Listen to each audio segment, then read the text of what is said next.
Global. Yo, what's good, what's good? For the people who don't know what's going on, man, go ahead and introduce yourself. Kendra and Brewster. Everybody call me Big Brewster. I'm from Dallas, Texas, straight up out of Oak Cliff where the money reside, and we here, baby. Yeah, nah, for sure, bro. Now, tell me a little bit about yourself, like growing up in Oak Cliff. Like, if you don't mind me asking, bro, how old are you? I'm 36. You 36. So you was born in the 80s? I was born in 84. 84? Yeah. For sure. Now, growing up and, you know what I'm saying, you being a teenager, like what's some of the biggest differences you see in, you know what I'm saying, these teenagers today? We was outside when I was growing up. So I'm from Woodtown. So when I was growing up around the neighborhoods, you know, it was a big thing to go up to the schools or down to the park and hoop and be running around the neighborhood. Whereas today, in today's time, these kids, they gonna sit at the house and play video games all day and be on the internet. Yeah. So like, you know what I'm saying, how do you feel about the internet and social media? I get that question a lot. Man, it got its good and it's got its bad. It's good for the individuals that use it for what it's designed for, as far as the marketing and the networking, and it's bad for the clowns who are able to get on there and profit from being clowns, being circus or being messy or, you know, stirring up a lot of, you know, drama. Nah, for sure. I feel like social media made it easier to find drama. You know what I'm saying? Or easy to get into somebody else's business. It for sure done that.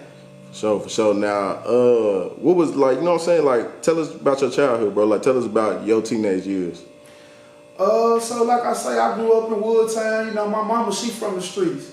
So that's how I was introduced into the streets. Okay. Now, when you say your mom was in the streets, like, give us like some, you know what I'm saying? Give us some. So if you from Oak Cliff, you from Woodtown, anywhere from Wheatland all the way back to Keystone Pope, Greenspan, anywhere like that, you gonna know Vicky. She somebody that was in the street, she was hustling, you know what I'm saying? Sure. She do what hustlers do. She sold a little drugs, hit a few licks, ran a few plays, you know, the typical black woman that's in the streets without no man around, you know what I'm saying? For sure. So what do you think your first introduction to the streets was? Like when you was like, damn, okay, this changed me, you know what I'm saying? You start looking at shit different. I was probably about 12, 13 years old, and I want to be hard. So my mama, she was already in the street, so she hit me one day like, hey man, where you at? I'm like, I'm over at the house, come up here. She was at a hotel room, and when I get up there, she was like, hey, we finna hit a lick on this dude up here. I'm like, what? She was like, yeah, you be playing badass anyway, so this what we finna do. I'm gonna leave the door unlocked, and I need you to do. I was like, oh, this shit real. My mama, she for real about this here. Yeah. But up until that point, you know, it had always just been like a curiosity thing. Just I see what she do and I watch the movies, and so that's how that was. Nah, yeah, for sure. Now shit, like what was next after that? Like where do you go? Cause I know, like, you know what I'm saying, it's a rush. You know what I'm saying? Yeah, so after that, man, that's when I just really jumped off the porch and I got active, you know what I'm saying? For sure. I had a few partners. This at the age of 12? I was about 12, 13. So the first time I went to juvenile, I was probably about 12. Cause I got a partner named G Dunn, he from West Dallas, and me and him grew up in juvenile in the Henry Wade Center together from, you know, me just going in and out of there. So I'll say I was about 12 or 13 the first time I just took a fall. Okay, for sure. But from there, you know what I'm saying, I just jumped out the porch. I was ready then, you know what I'm saying? For sure. The thing about playing with that pistol, bro, is the first time you do it, like you just said, it's a rush. And I always tell people, when I got caught and went to prison, that was just the first time I got caught. It wasn't the first time I done it. Right. So from there, you know, I'm just growing up, learning about the streets, trying to build a name for myself, get the little reputation, you know, just doing the things that little knucklehead kids do. Nah, for sure. Now, you know, in our culture, bro, it's a lot of people that's in the streets, and I feel like they kind of, you know, stuck in the streets. Right. Now, I've been talking to you a little bit off camera, and you was just telling us how you changed your life. Like, what sparked that change? You know what I'm saying? Like, you went to prison. You know what I'm saying? When did you go to prison? I went to prison when I was 17. Okay, and how long was you in prison? I spent 13 years in there. So I left when I was 17. I came back home when I was 31. God damn. Yeah. So you spent your, like, young adulthood So my teenage years, really from the age of 12 to 31, I've been dealing with the system. It's just when at 17 is when I left and I done a whole stretch. Okay, for sure. Now, we got other bloggers out here. They be doing interviews and stuff. I catch a little bit of OG Percy videos. You hip to OG Percy? I ain't just hip to him, but I'm aware of who he is. Okay, for sure. Now, he talks a lot about prison, like, okay. You know what I'm saying? So, what was your experience like? You know what I'm saying? Man, so, them first few years I was in prison, I was doing a lot of crashing. You had this make-believe identity or make-believe ideals of what prison's supposed to be like. So my thing was, when I got there, I got to make sure they know I'm not no hoe. I'm from Oak Cliff, so whatever going on, I'm with it. That was my approach to prison. So my first few years, I'm in and out of lockup, I'm fighting. I got a partner named Quincy Ginyard that's from East Dallas. And he one of the first ones who used to be like, man, look, bro, you need to chill, man. You wild, you know what I'm saying? Then my big homie, Lil Taco, he used to be on me like that. But at this time, I'm just wild, and I ain't really caring for too much. So when you got your time, bro, like, how did that hit you? Like, you know what I'm saying? Going to court, like the process of you getting your time, not to cut you off the story. Right, so the actual process of getting my time, I wasn't even tripping, bro. Yeah. I was just like, you know what I'm saying? It is what it is, man. I'm finna go down here. And I'll never forget something that my mama told me, bro, when I was in the holdover. So the night you catch chain, that next morning they put everybody in a holdover. And in that holdover, you get one last phone call. And I'll never forget, this is the last phone call I ever had with my mama before I left to go to prison. And while I was in prison, she died. Okay. But I'll never forget this, bro. She told me, cause I'm telling her like, man, mom, I'm finna go to prison. I don't really want to go, man. I'm finna have to try to hair up and come back home. And she listening, and she was just like, so check this out, baby. When you get down there, you need to make sure that you find you a hustle, because we don't have the kind of family that's finna be sending you money, writing you, and doing things like that. We ain't got that kind of family. So you need to make sure when you get down there that you find you some kind of hustle. Next, when you get down there, the way you was out here representing Woodtown and you was hollering Oak Cliff and all that, make sure as soon as you get there that you let them know this. So I'm listening to my mom, I'm like, man, what is you on? You ain't here, I'm finna go to prison. What is you, you know what I'm saying? Yeah. And her last words to me was, if you don't come back home a man, don't even come back here. And like I say, at that time, I'm just a kid, I ain't number 17. And I'm talking to my mama, so it ain't like I'm talking to a nigga in the streets or one of my partners where I'm having to, be hard. I'm talking to my mama, so I'm looking for some sympathy. I'm looking for some, I love you, we gonna be there for you. But my mama wasn't on nothing like that, you know what I'm saying? Yeah. So when she telling me this, I'm listening, I'm on the phone, I'm like, man, is she for real? I'm like, Mom, I'm finna go to prison. She was like, yeah, I heard you. But did you hear what I just said? And I was like, yeah. She was like, I wanted to make sure I told you that. If you don't come back home a man, don't even come back here. And that was something that really stuck with me when I left, to where I knew when I got down there, I got to show up. Because if I don't show up, my mama ain't going to accept me like that. For sure. Damn. So, okay, you say you was in prison, you know what I'm saying, and your partner was telling you to chill. Right. So, like, was it like the fact where, like, how were you the bully in jail? Like, were you the aggressor, I should say? Nah, hell nah. Well, it depends on the situation. Cause like I say, when I was young in prison, I'm thinking that this is how it's supposed to go. You know what I'm saying? I'm thinking that, hey man, you come in here, you talking about you from Oak Cliff, you this. Hey man, we checking at the door. You know what I'm saying? You gambling on your ass, you ain't supposed to. Like, at this time, I'm wrapped up into the prison culture. So I'm thinking that, this is how it go. So from time to time, I was the one who was causing the problems. But like I say, that was just in the beginning, because I'm thinking that this is how prison is supposed to go. Right. So what made that change in you in jail? Like, where you like, bro, I gotta chill and you know what I'm saying, I'm here. Like, at 13 years, bro, that's a long time. Right. You know what I'm saying? And bro, prison is boring. I'm more than sure. Nah, prison is boring for some. Yeah. But individuals like me, we're gonna make the best of it. So I was incarcerated, but it was like I was on vacation at the same time, because I had cell phone, I had drugs, I was getting money, so it was prison, but it wasn't prison for me. Like I say, I was caught up in the rapture of having fun. Yeah. So what actually made the transformation, I read a book by Malcolm X. And well, it's by Alex Haley, but it's the autobiography of Malcolm X. And after reading that book, bro, it was just something about that book. I was reading it, I was like, damn. You know what I'm saying? He was really a hustler. He was really about getting, you know what I'm saying, doing things in them streets. But when he went to prison, the man read the dictionary forwards and backwards. The man had done read all the books in the library. Like, he was so well educated. And when he came home, I saw the response that he got. So my thing was, man, you know what? I'm finna get my game up.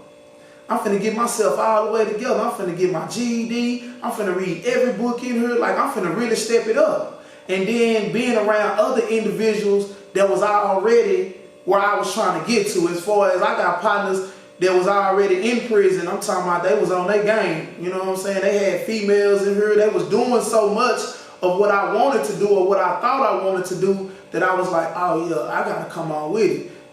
Being a crash dumb ain't finna, that ain't finna get me what I'm trying to get to. Right. Shit. So you get in the books, you know what I'm saying? You get to reading. Like, what were some of the first books that, besides the Malcolm X, you know what I'm saying, that like kind of. So Russell Simmons wrote a book, The 12 Steps of Doing You. It's a lady named Ayanna Wait, I think I may have said her name wrong, but she got a book called The Spirit of a Man. Letters to a Young Black Male by Hill Harper. How to Hustle and Win by Supreme Mathematics. Think and Grow Rich, The Secret, all them are big books down there, but that came later in the game for me. As far as the books in the very beginning that just sparked that, those were some of those books. A Message to a Black Man, or From a Boy to a Man by Naeem Akbar. Excuse me, it was them books that really, in the beginning. Now granted, I done read every book in the prison facility, but that came later when the hunger and the desire for knowledge came. For sure. My grandma used to always tell me, bro, I need to read because knowledge is power. Yeah, you know, they got a little saying, if you want to hide something from a black man, put it in a book. So, you know, knowledge is power, and then just reading, it's going to educate you and expose you to other things, because, you know, we know the streets forwards and backwards. For sure. So if you can combine that street game with them books and some common sense, man, you might mess around and be a genius. For sure. Now, shit, you said your mother passed while you were, you know what I'm saying, incarcerated. Like, how did you find out the news, and how did you take it, and how old were you? So, how old was I? I think I was like 27, 28. And I had already been gone by 10 years, 11 years. And they called me down to the chaplain office. And when they called to tell me that she had passed, I really thought it was something else. But when I got in there, they tell me, man, you know, your mama just died from a drug overdose. And I was listening. And to be honest with you, fam, you know, the way my mama was living, I had already wrote her off before I even had went to prison. So the news, it wasn't as shocking to me. The news didn't really hit me until the day I was released from prison. But while I was in prison, when they actually told me, I was more like, I bet, you know what I'm saying? I was like, damn, you know. Yeah. I left up out the chapel, I went back to my cell, and I went on about my business. But the day I walked out of prison, that's when the reality of my mother's death just really hit me. Okay, for sure. Now, you get out of prison. What's your first move? So while I was incarcerated, I was already putting plays in play as far as when I got out. So I got a woman, I got a wife, but I met her while I was in prison. Okay, wait. Walk us through that. Like, how did you meet your wife in prison? So while I just told you, when I was in prison, I was already getting money and doing all those things. So I had a little female I was in there messing with. Okay. So granted, I was messing with her, whatnot. You know, I'm doing my thing. Well, my little brother got killed. Okay. So this is where I meet my wife at. You know, my little brother, he a legend. You know what I'm saying? He got a big following. You know, he one of the people who helped put down the hood. You know what I'm saying? Okay. So when my little, what's his name? His name Lil Juicy. Okay. So when my little brother got killed, you know, granted, you know, people was reaching out to me like, hey man, we send our support, we could send our condolences, this, that, and the other. So this was one of the young ladies who had wrote me like, damn, your brother always talked about you, and you know, we was just sitting up here like, damn, that's crazy, who gonna write him, you know what I'm saying? And it's crazy you asked that, because right at this time is when I caught my case in the penitentiary. So I started out with 10 years and I caught a case in prison. What? Right. But if I never caught that case, I wouldn't have never married my wife. Because I was so caught up in prison that, you know, what was going on in society, I had done already emotionally removed myself from that. Because, you know, wasn't nobody writing me and visiting me and sending me money. So, you know, I had removed myself from society. I was caught up in prison. But when I caught that case, I went to lockup. So I had to go to lockup for a whole year. Well, I'm sitting in a cell by myself now, ain't nothing to do but right. So this is when that relationship was able to develop. And she done about 10 years with me. Damn. After you've been out of prison?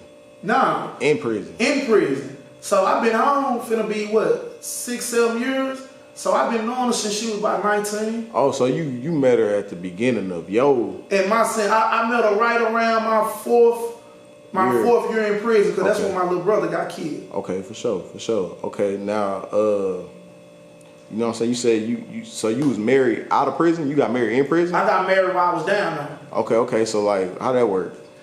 Well, I think they done changed the rules now, bro, but when I was down there, your girl, she can go to the courthouse, set everything up, man. They gonna send you the paperwork to the law library, you sign off, they go back, she gotta go to court, somebody gotta stand in your place, and voila, there it is. Okay, for sure. All right, so you get out, you married, and how's your transition like, you know what I'm saying, from prison? Because I know it's the world has changed in 13 years. Right. So when I came home from prison, man, you know, I had a few of my partners that I grew up with, they was on. They was getting money, you know what I'm saying? But after everything I had done experienced in prison, I had done already set myself up to where I had me a little old apartment, I had me a little old car. So, you know, when I came home, I was also just, you know, taking it all in and appreciating my freedom. Right. So, you know, I went and got me a little old job, did that, you know what I'm saying, caught up with a few of my partners, chop game with them. Really, I'm just surveying the lane. I'm surveying my way in and out the street, seeing what I'm up against, because by the time I came home, I had done and developed into a big boss, man. Right. So the same little pup I was before I left, I was nothing like that. They used to call me Lil K. Man, by the time I came home from prison, that clown was dead and gone. You know what I'm saying? A boss was a boss. So when you came home, did you feel like you was a man? I knew I was a man. I had just survived the jungle. Everybody don't get to come home with all their teeth and their manhood. And they can honestly say, I ain't snitch on nobody. I ain't get ran off. If I got called out, I fought, win or lose. Like, I got a straight A's on my report card. So everybody don't get that opportunity to come home like that. So I knew I was a man the day I walked out. Nah, for sure. So shit, when did your trucking business come into play? So the trucks come into play, fam. I had been working in the warehouse for about 2 years. And that wasn't cutting it. Yeah. Nah, that wasn't cutting it, man. I need some bread, fam. And I got a partner. I'm up there at Big T one day, man. My partner, like I tell people, man, you see my partner? Man, this man got a candy red Camaro on forges, big chains, diamonds, top, bottom. I'm like, damn, bro, what you got going? He like, I'm like, nah. What's the play, fam? You getting some money somewhere, some way. You ain't living like this. And that's when he introduced me to the truck. And he like, yo, bro, I got my CDL license. He say, all I do is do dedicated routes. He say, man, I bring in almost 2 bands a week. And I'm on child support. I say, what? I say, you for real? He say, yeah, no lie. I said, nah, you ain't. I ain't believing that he living like this from driving no trucks, you know what I'm saying? Yeah. So I'm like, man, I'm finna go check into it. I left him right there at that parking lot and drove to my house, walked right through my front door and told my girl, hey man, get on Google, man, find out what we need to do to give me my CDL license. I need to give this a shot, man, because homie getting a bag of money. Yeah. Shit, I got my CDL license. I went and drove for a company for about a year. I went state to state. Now after that year, I came back home, started my own thing. Yeah. Started out with 1 truck, 1 trailer, and now I got 6 of them. Damn. 18-wheelers. Nah, well, I do hot shots. Oh, I only got, but I do got 18-wheelers too. I just jumped into the 18-wheelers about a year ago though. Okay, for sure. So, like, give us an example of some ways you can, you know what I'm saying, make money using, you know what I'm saying, what you got? The trucks? The hot shot, yeah. The hot shots? Yeah. Oh, so there's several ways to make money. Anything that's under 15,000 pounds, you got a lot of people in the country that need freight moved, and they need it moved expeditiously. Right. You know what I'm saying? So with that being said, I'm somebody they'll call like, hey, Brewster, we got pallets, or we got generators, or we got steel. We need to get it from point A to point B. And voila, there I am. Nah, for sure. I used to work for a metal company, Quality Edge. Okay. We make like shit for the houses and shit. Like when we assemble, we had metal coming, metal going 3-4 times a week. You know what I'm saying? Oh yeah. And once they know you can take care of your business and you about your business, they gonna keep calling you. Yeah, for sure. How hard is it? You know what I'm saying? Driving trucks. What you think is your biggest pet peeve about driving trucks? The driver not paying attention. You know, the drivers, they'll be in them trucks on the phone, trying to do this and do that, you know what I'm saying? And when you in them trucks, man, you need to be locked in on what you're doing, because all it takes is a blink of an eye, man, and I'm talking about it'll be a fatality, a tragedy, quickly. So, you know, I train all my guys to make sure, hey, when you in that truck, you behind that wheel, hey, man, be focused on what you're doing, because all it takes is a split second, and that's life or death.